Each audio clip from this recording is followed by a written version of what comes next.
Andy, it's been an interesting meet-up, even though you've only been for 2 days. How difficult has it been with the COVID issues and everything going on? Yeah, look, it's obviously been disruptive, but the players that have been able to go out and train and be able to be out in the park have just tried to enjoy meeting up again, enjoy preparing for 3 really important games. And I think we're all well accustomed to COVID now. Unfortunately, that it happens at club level. It's happened here before. That we just kind of learn to deal with it. And like we know, we're obviously going to be able to field a team tomorrow. We're going to have a strong enough team, in my opinion. And we're obviously missing some players, but that can't be changed, and nothing's going to change that. We should probably be stronger near the end of the week, but we've got a game Wednesday, and it's about preparing for that. And the players that go on the plane over there will believe that we can put in a good performance, and it's about us to go over and show that now. How important was it for you to get that game on Saturday coming into the internationals? Yeah, look, obviously for me, coming back late to pre-season, then getting the injury, and it's been a bit disruptive. Of course, it has. Not my most ideal pre-season and kind of preparing ahead, but the only way by fixing that is by being out in the training field, try to get your sharpness back, being out in the pitch and getting minutes. So obviously, look, there wasn't much harder games to get minutes against a really good Chelsea team, but obviously I felt quite good out there for certain moments. Obviously tired near the end, which is natural, but I feel better for it and recovered quite quickly. So I'm looking forward to Wednesday, looking forward to the games ahead with Scotland, and I believe my sharpness is coming back quite quickly, and hopefully it shouldn't be any problems for these next 3 games. You're preparing obviously today on deadline day as well. Is there a distraction in that? Obviously there's a bit of interest in doing a couple of guys. Yeah, no distraction for me. I'm quite happy. So obviously for lads that are moving, I think a couple of that have been linked. It's more, probably exciting moves than trying to get out of clubs where they're not really playing. So it's different. It's a different kind of stress because you're excited about what's next, not maybe trying to get game time elsewhere. So the lads will deal with it. It's exciting times for them, and if moves materialise, then great for them. If they don't, then they'll have to deal with that. But I can say that everyone's focused on what lies ahead tomorrow. What will be today will be, and I think we all have representatives that are always in control of that. And if people sign for other clubs, then so be it. But then we expect them to be fully focused on what lies ahead tomorrow. And I've known these boys well enough for long enough that they'll certainly do that. We've spoken about the distractions, but as a group, how excited are you about just getting back to playing for the national side tomorrow? Yeah, it's great. Obviously meeting back up on Sunday, just seeing everyone again after the summer. It was great to see them. The whole Scotland environments now. We're all a lot tighter to the staff, a lot closer to the players, and it's always enjoyable meeting up because we get on really well, but it's also a bit performing on the park, and we've had a quick turnaround. Some lads obviously played games on Sunday, and Sunday to Wednesday's quite quick, but obviously not been able to do much training, but we've prepared the best we can do, and come kick off tomorrow night we'll be ready. Having a time to think back to the Euros, Andy, how do you reflect on it? One with pride. I always said that throughout. I was proud of the players to get us there first and foremost. But the way we performed, did we make mistakes? Yeah, of course we did. But I think some of the stuff we done in the tournament was really good as well. And it's about building on it now. That's in the past. It's about having that feeling again. We felt so much love from the country, the whole build up, the 3-week build up, and then the 10 days in the group that everyone got behind us, and it was a great experience for all of us, and it's about us wanting more of that, wanting us to experience that more and more, and but we're in control of that. Nobody else is. When we're out in the park, we need to put points on the board and try and qualify for tournaments again, and we certainly don't want to wait as long as the country did the last time. How welcome was that love that you talk about that you felt from the country?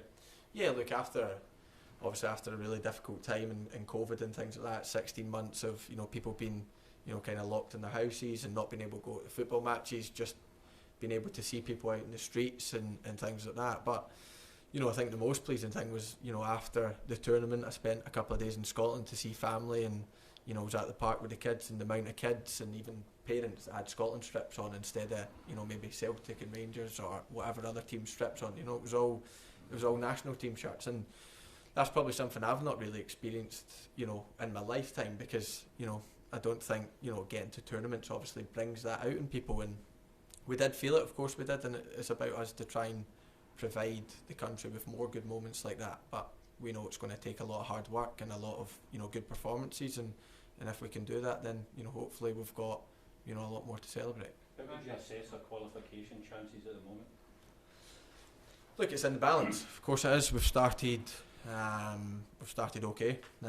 Obviously took points in every game we've played, but look, we wanted it to be more. Of course we did, but we can't reflect on that. The group's still close. Of course it is.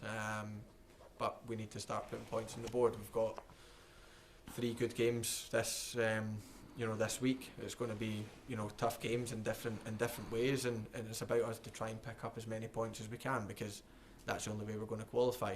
We know only one qualify automatically, and it's about pushing for that as much as we can, and then, you know, hopefully minimum finishing second to try and get the playoff place. So I think, you know, after 6-7 qualifying games you start to see where the group's at, but it's about us being in the race for it, and the only way by doing that is picking up points. Do you expect this week to be pivotal, Andy, in terms of qualification? Because the 2 away games against 2 key opponents to try and qualify.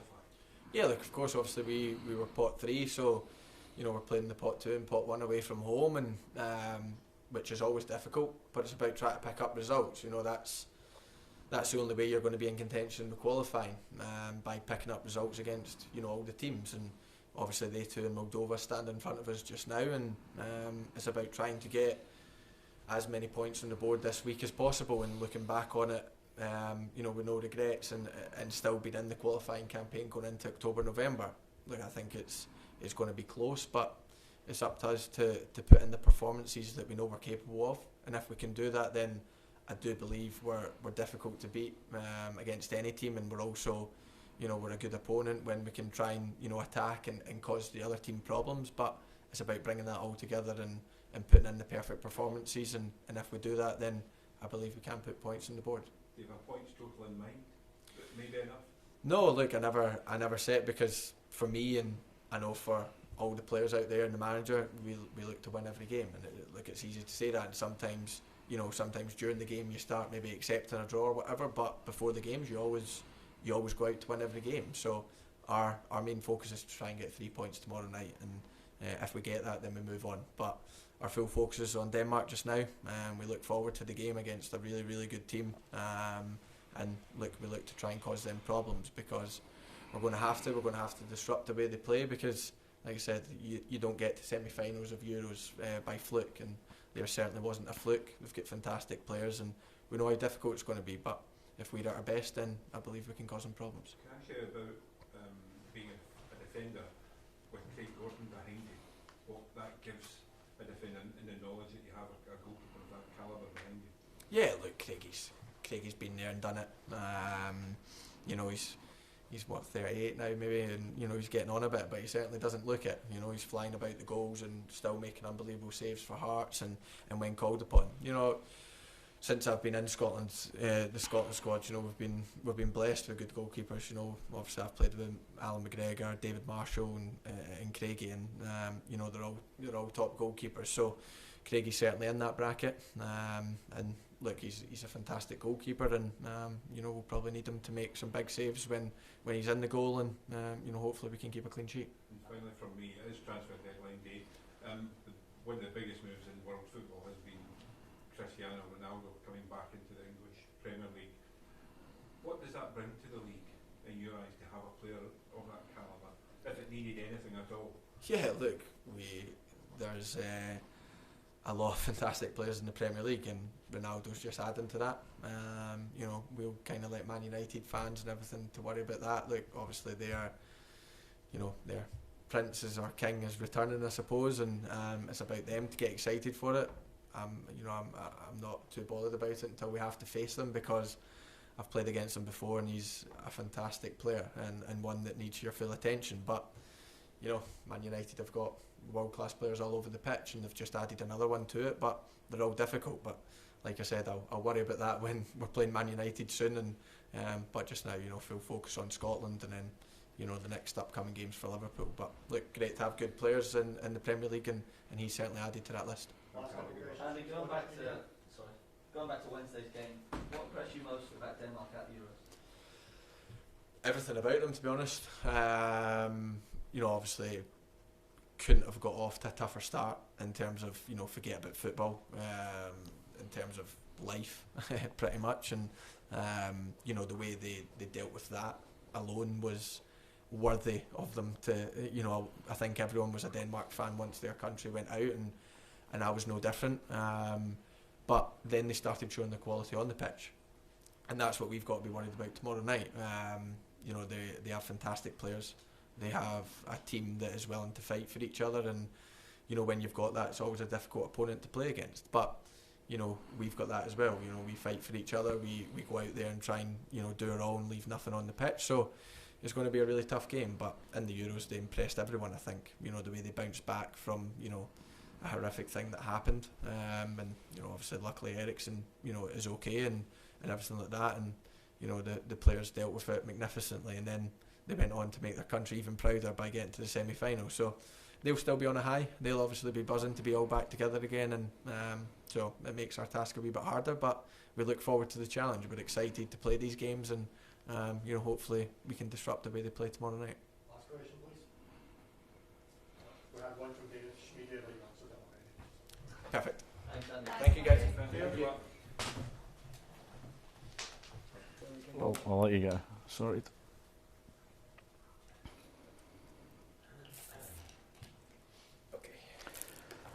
Steve, you've had a few issues already. Any more? Yeah, we got one or two issues again in terms of Kevin Nisbet picked up a little knock in training, so he's out for this game. Should be hopefully available for the weekend. I'll also look into maybe replacing or bringing another forward player into the squad after this game. And we've got a little issue with Stephen O'Donnell getting access to Denmark, which is a little bit of a curveball. It's caught us out a little bit, but it's just the way it is, you know, with the COVID restrictions and the rules. Different countries have different rules. The medical staff, or the doctor and Graham Jones, have been trying as hard as they can to find ways round it, loopholes and whatever, but we haven't managed to solve that particular problem. So yeah, I started with a squad of 26, I think, and we'll travel to Denmark with 18. Another issue was Jack Henry, who played in Belgium on 9 o'clock Sunday evening, and rather than fly Jack all the way back here, because he would have missed the UEFA deadline, COVID test was 9 o'clock on Monday morning, he wouldn't have made that. So we COVID tested him in Belgium. He's okay, he'll go direct to Denmark and he'll meet up with the squad there, so a little bit different to a normal camp. Yeah, how difficult has it been then with all that and the fact that it's a quicker turnaround for this triple header compared to the others? No, the quicker turnaround is what's caught us out. Obviously teams playing on the Sunday. Normally I'd be moaning here about lack of training time, but it's actually lack of COVID testing time, and to try and pull players into the squad has been just as difficult as ruling players out. It's something that we tried to do, but we couldn't quite do that. So we go with what we have, and I'll reiterate what my captains just said to you. We have a strong team on the pitch, and we have a good bench. We don't have the full bench, but we have more than enough to go there and be competitive in the game and get the result that we want, and that's the most important thing. And I think also on the back of all the COVID issues, it's worth pointing out that it's a global pandemic. Other countries, other teams have suffered from it.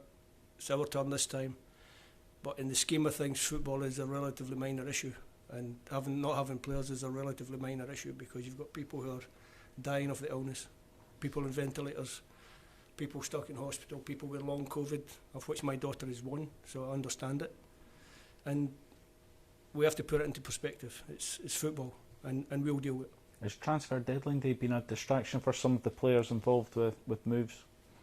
Probably a good distraction rather than a bad distraction for one or two of them. We're not in a position. It's obviously it's just another addition to like I said before, what's been quite a disruptive week for us is just another little issue. We haven't had anybody have to leave camp because of that. We haven't had any big dramas on that front. And obviously, you'll know over the course of time, people that I'm talking about and what they're doing, it's not for me to say, but that's not going to affect us in any way, which is a good thing. And when you get little good things in a week like this, you take them. Steve, Andy was saying there how tight the camp is and how much closer they've all got after the Euros. Is that something, particularly just now when you've got all these issues, that can really help you? Yeah, I think so. And there's also a little bit in the Scottish psyche as well that we like to stand up in the face of adversity a little bit. And it's been tough getting everybody together. It's been tough trying to get work on the training pitch. Lots of distractions. But ultimately, like I said before, we'll have a good team on the pitch, and we go there to be very competitive. We're a really good Danish team. Is it going to need a performance a bit like the one at Wembley then, when you had that adversity as well? That would be nice. That would be nice. No, listen, we go there, like I said before, we go with good players, good team, and we go there with a realistic chance of getting a positive result, and that's what we want. What have you made of Denmark, not just in the Euros, but in the World Cup qualifiers before, banging in the goals as well? Yeah, they're the number one seeds for a reason. I think they showed that in the Euros. Obviously got off to a very difficult start for non-footballing reasons. They did well to recover that and get out of the section. And then from there they progressed and pushed England all the way in the semi-final. So we know, good team, good players. We expect a tough challenge, but hopefully they're expecting a tough challenge from us, because we showed in the Euros that we can also compete with teams of this level. Steve, going back to that Wembley game, is that almost the blueprint for a big fixture away from home against the top side? Yeah, I think so. I think on the night we defended well as a team, not just the defensive players. As a team, we were solid. We didn't give much away. We didn't give too many chances away, and we were a threat at the other end of the pitch as well, which is always important. I think when you play with one of the top teams, you have to let them know that you can hurt them, and hopefully we can do that tomorrow night against Denmark. Is this the kind of game, considering they are the top seed away from home, that you would almost be happy with a point, or are you still going there to win even with all of the issues? I think you always have to go and try and win. If you go and try and win and you come up a little bit short, you'll get the point. So we go there positive. We go there against the top seeds in the group. We're positive mentality. We tried to play on the front foot in all the games in the Euros. It didn't quite work out for us in a couple of them, but we played positively. We created chances, and I think, like I said before, if you can do that, then you always keep the opposition a little bit worried. Denmark themselves were quite flexible throughout the tournament, switching 4-back to 3-back, even in games. Does that pose a different kind of challenge to you? No, I think we recognise the strengths of the Denmark team. We know the players that they can rotate in positions. They've got, looking from the outside, reading press reports, it looks as though they've got one or two issues as well with injuries and illness.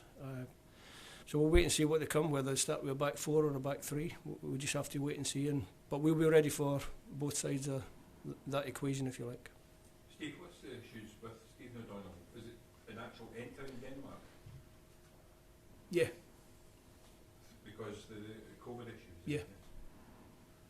So although you can get if you've had COVID, you can get an exemption. Or I've become a COVID expert. Although you get a 90-day exemption, but Denmark don't accept you until you're 14 days out of that, unless you have a negative test. And obviously, when you can test positive for up to 90 days after you've had COVID, and that's the issue with Stephen. How much has all this played in your head with a team that you may have had in mind last week or 10 days ago to now? And have you had to change in one or two things? One or two things, which in the grand scheme of things, when you look at the scale of the disruption that we've had, one or two is not bad. So that's what I'm saying. I'm quite happy with that. I'm happy with the team I've got on the pitch, and I'm happy with the players I've got on the bench. And I think we'll go there and be very competitive. Have any of the players spoken to you about transfer deadline day in particular, because they may be moving? And this is a crucial World Cup qualifier. I would expect you would want the players to be focused 100% on that, but their careers could be on the line. No, the players, any players that have had those kind of thoughts in their head have been very professional. they understand how big these games are for us.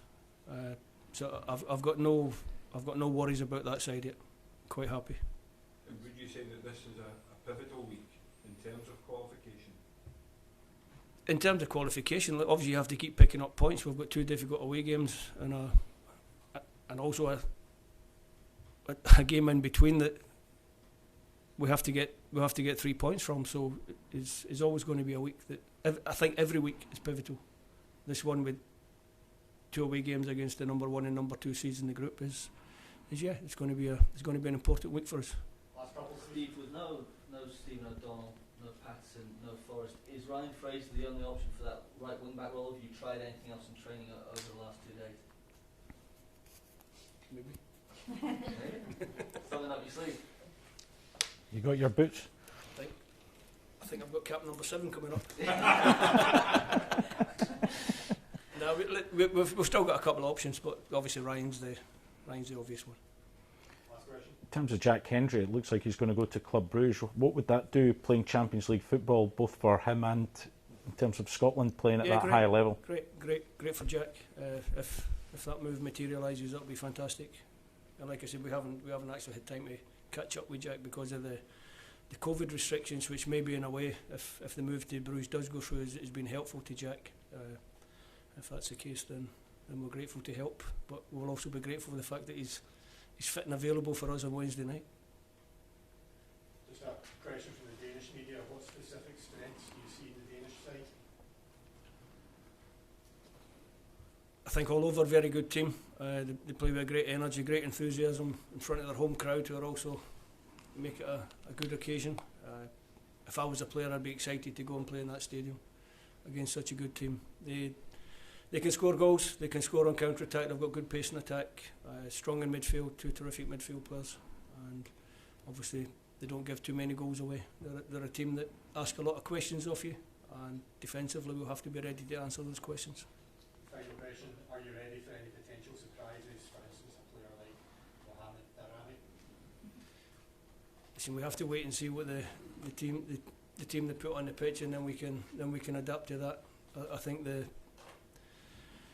I can't read the coach's mind. I don't know what's going on inside the coach's mind for Denmark, but I'm sure that he was happy with the effort of the players that played the most games for him in the Euros, and I wouldn't think their team will be too far away for that.